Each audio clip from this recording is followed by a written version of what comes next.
Olá, tudo bem? Moisés Oliveira aqui. O assunto desse vídeo é buscar grandes objetivos traz frustração, ansiedade ou problemas de saúde. Então, por que eu deveria buscar um objetivo extremamente difícil, uma coisa muito desafiadora para a minha vida, se eu posso ter grandes problemas com isso? E a resposta ela é um pouco mais profunda do que se imagina. Vou começar por dois exemplos. O primeiro exemplo é a subida na montanha. Vamos supor que alguém que gosta de subir a montanha chama seus colegas para fazer a mesma tarefa, a mesma brincadeira, no caso. Eles saem no fim de semana, todo mundo se lasca um monte para chegar no topo da montanha, se machuca, fica todo sujo, fica cansado, com dores no corpo, e quando chega no topo da montanha, o resultado é muito menos satisfatório do que se imagina. A visão da montanha não traz a satisfação que se esperava. Então, nesse aspecto, o que acontece? O montanhista, o objetivo dele é chegar ao topo da montanha. Só isso. O desafio, a sensação de que eu consegui ultrapassar os meus limites, ou eu consegui me superar dessa vez, diminuindo o tempo, ou alguma coisa assim. Da mesma forma, um jogo de futebol. É interessante como a gente não consegue trazer para o mundo da vida profissional ou da vida pessoal, no caso de casamento, criação de filhos, a mesma sensação que muitas vezes nós temos jogando videogame ou jogando futebol ou fazendo esporte. Veja bem, durante o jogo de um esporte ou durante um jogo de videogame, pelo menos era assim. Agora existem jogos de videogame muito fáceis, mas assim, os jogos difíceis, você se frustra um monte, a sua dificuldade, você passa uma grande dificuldade. É muito complicado, você perde um monte de vezes, você passa raiva, dá vontade de jogar o controle na parede. Mas mesmo assim você continua jogando, para que quando você consiga alcançar aquele objetivo, você fale: nossa, que legal, eu consegui. Essa satisfação de ter conseguido se superar, ou seja, o eu de hoje, o eu, a pessoa, o eu de agora é melhor do que o eu de antes. Isso gera uma satisfação enorme para o ser humano, porque o ser humano ele tem uma necessidade de estar evoluindo, de estar melhorando. Caso contrário, ele começa a murchar, ele começa a perder a vontade de viver. Porque o que é viver, no caso, é você tá evoluindo, tá crescendo, né? Apesar do teu corpo estar definhando muitas vezes, você ter essa capacidade de crescer é o que faz você se sentir vivo, né?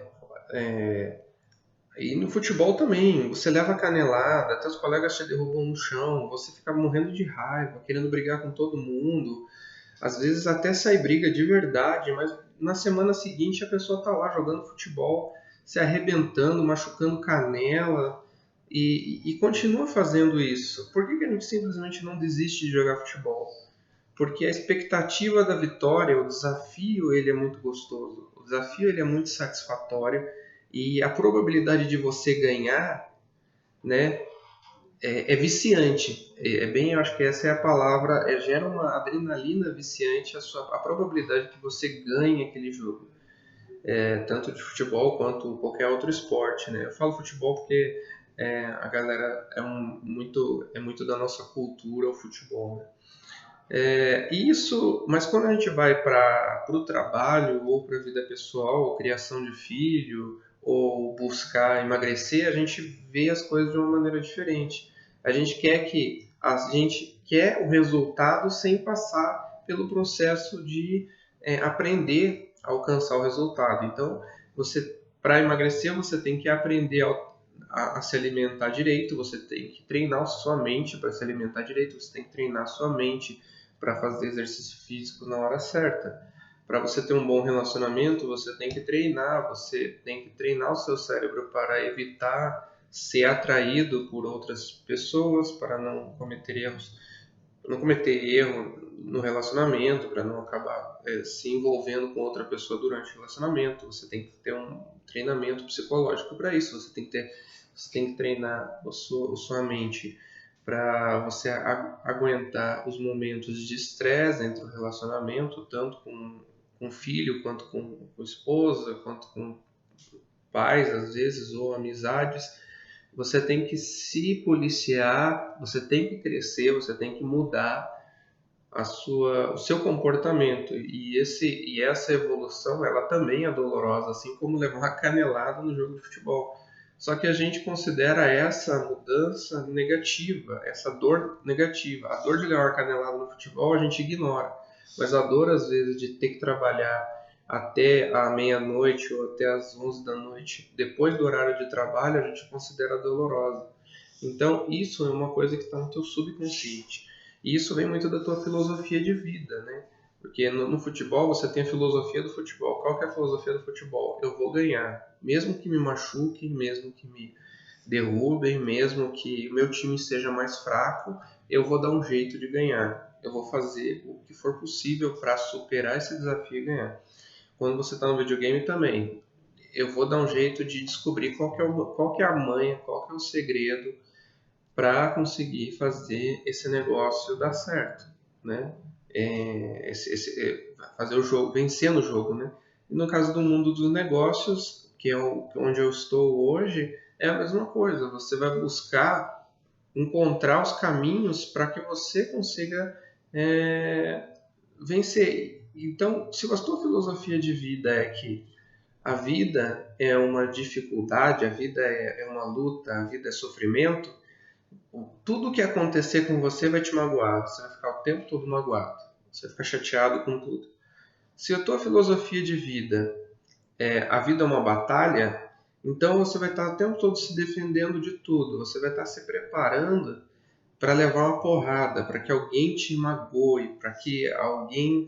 Então você já é menos ruim do que você ter uma filosofia de vida, que a vida é sofrimento, mas ainda assim você vai evitar alguns contatos com algumas pessoas porque você considera que elas são possíveis agressores ou possíveis ameaças. E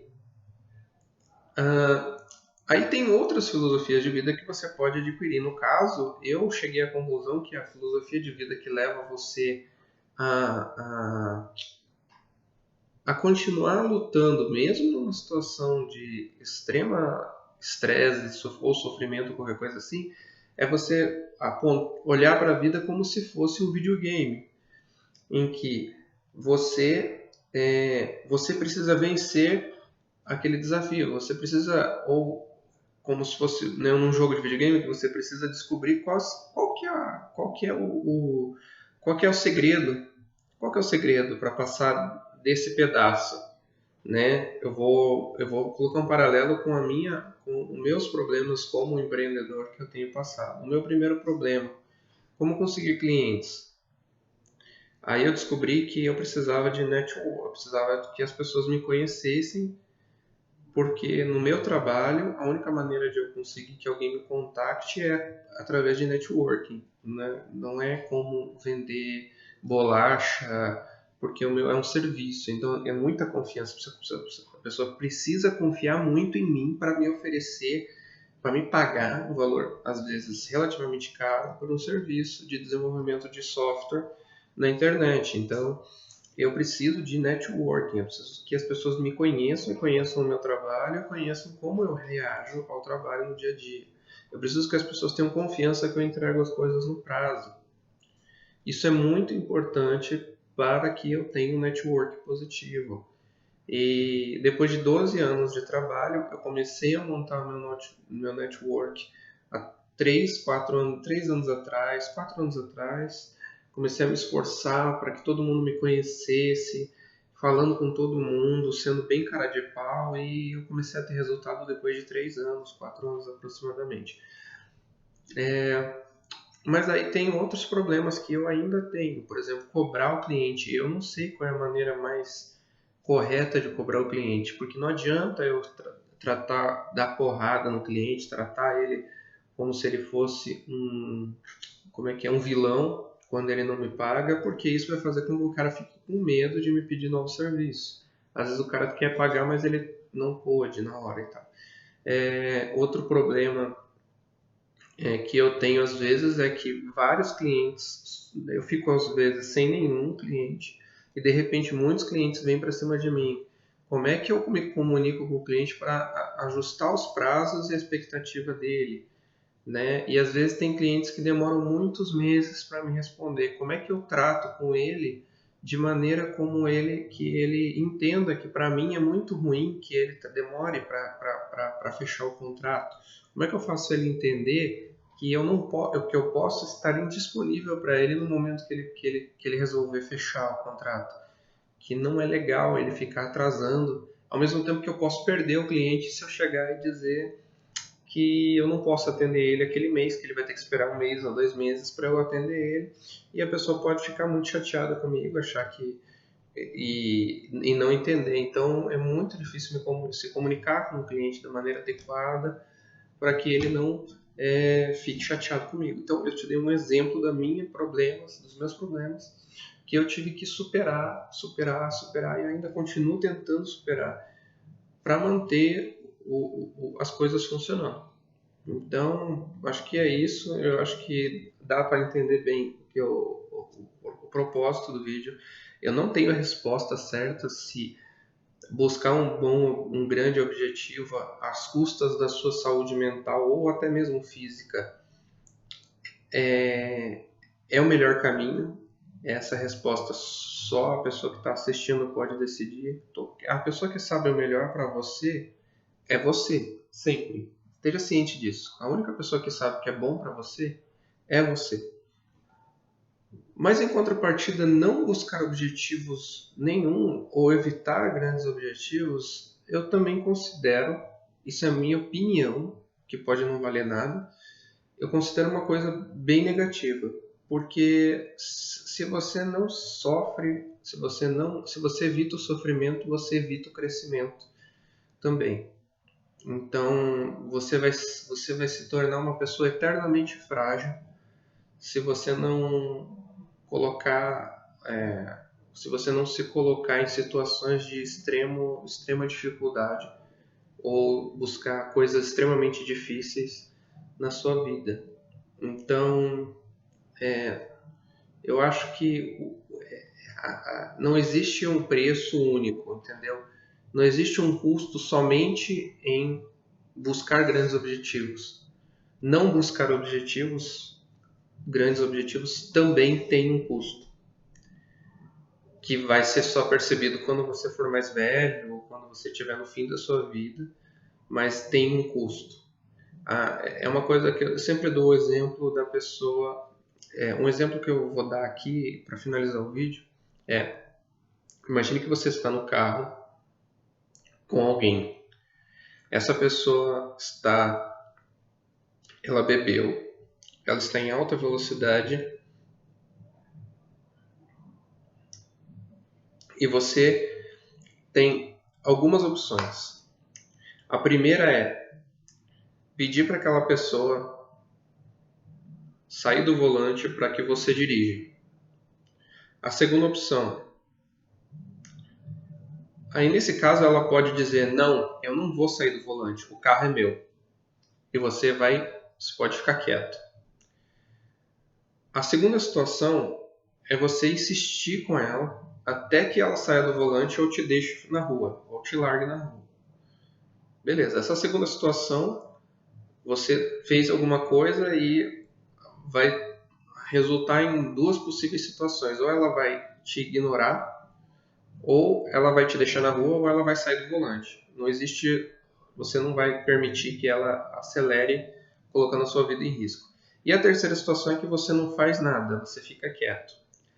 O fato de você ficar quieto ou o fato de você não ser insistente não exime você da responsabilidade de você ter morrido no acidente ou de todos os seus colegas estarem mortos e você ficar o único vivo vendo aquela situação chata, tendo que conviver com a dor. Você entendeu? Não existe como fugir da cobrança da vida. Não fazer nada, a vida vai cobrar. Se você se esforçar e você se desgastar psicologicamente e fisicamente, a vida vai cobrar. Mas eu tenho mais a nossa capacidade do ser humano é de se fortalecer depois de passar por um processo de perda de saúde mental ou física. Então, depois que você se coloca numa situação de extremo estresse ou de extrema dor física, você tem uma capacidade de aumentar, de se tornar mais resistente, né? Por exemplo, quando você faz musculação, o seu músculo se machuca, mas ele cria, existe um mecanismo de regeneração, mas ele não regenera mais fraco, ele regenera mais forte. Isso a gente chama de resiliência, né? Então, ser antifrágil que chama, né? Você não é ao contrário de ser frágil. Quanto mais quebra, mais se fortalece. Então, o ser humano que passa por situações difíceis se torna cada vez mais forte, entendeu? Cada vez mais resistente a problema, dadas as devidas proporções, né? Por exemplo, alguém que quebra a coluna nunca mais vai voltar a andar. Então existe ali uma proporção de danos mentais, psicológicos e físicos que deve ser medido quando você se coloca nessas situações. Por isso que eu não considero nunca outro ser humano tem o direito de dizer para você como você deve viver, porque ninguém sabe qual que é o limite onde você vai estourar, onde você não suporta, né? Porque você precisa crescer, mas crescer saudável. Você precisa passar por dificuldades, mas essas dificuldades elas não podem te destruir. Você tem que tem que ser gradual, né? E como isso é pessoal, o Moisés não tem a resposta individual. Eu tenho apenas uma lógica e uma noção de quais são as melhores práticas para resolver esse dilema, tá? O resto é com você. Valeu, um abraço. Tchau, tchau.